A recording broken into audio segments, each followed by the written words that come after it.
Okay.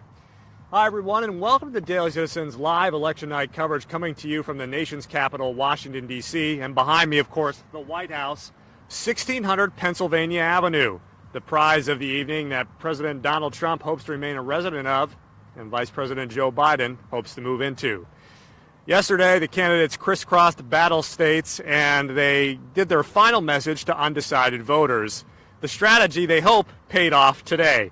Zach, what are the strategies for each campaign's path to 270 this evening? Start with Vice President Joe Biden. For Vice President Biden, his strategy is to just hold the Rust Belt states. Those include Pennsylvania, Michigan, Wisconsin, and Minnesota. If he does that, President Trump could win all of the Sun Belt states, including Florida, Georgia, North Carolina, and Arizona, and Vice President Biden would still be elected. Now, on the contrast for President Trump, he needs to win all the states that he won in 2016, at least in the Sun Belt states. Those include Florida, Georgia, North Carolina, and Arizona, and then pick off just one of those Rust Belt states of Michigan, Wisconsin, Pennsylvania, and Minnesota. If he does that, President Trump is likely to be reelected. Now, we think it's going to be a long evening, and we're in for a long evening. We're pretty sure. The states to watch right away are, of course, Pennsylvania and Florida. That's right. If the president carries those states early in the evening, we're talking 10 or 11 o'clock tonight, that we might have a result on those, then it's likely that he's got a good path towards reelection. If he loses those states, it's likely that we could see a President Joe Biden by early tomorrow morning. Now, just about an hour ago at 7 p.m. Eastern, polls closed on the East Coast. What are some of the results that we have from those states? So the first two states that went to Vice President Biden were Virginia and Vermont, and that gave him a 16 electoral college vote lead.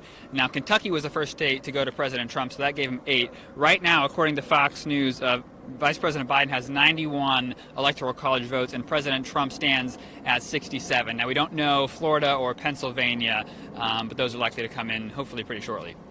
Now, just 20 minutes ago, polls in the following states closed, and there's 172 electoral votes up for grabs, so this is a large... It's like 67% of what one needs to It's a win. lot.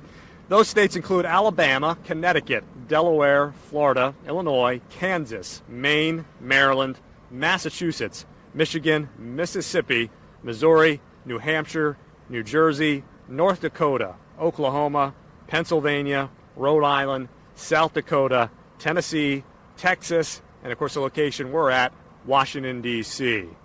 Now, it'll probably be a few hours before we have results from those states, and we're planning on going live on the hour as we head towards the 10 or 11 o'clock Eastern hour, at which point we'll probably transition from here outside of the White House to the other side of the White House, which is Black Lives Matter Plaza.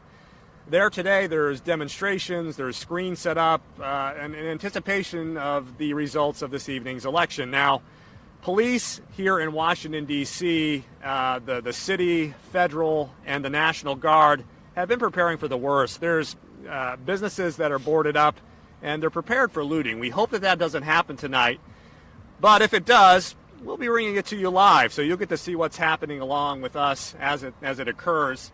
If you have any questions, we had a little technical difficulty on our first live stream, so we apologize if this is the second time that you're seeing More of us. But you'll be seeing more of us this evening anyway, so it doesn't really matter. If you have any questions, feel free to dump them into the live stream or comment on the Facebook page. And in the next update, we'll do our best to address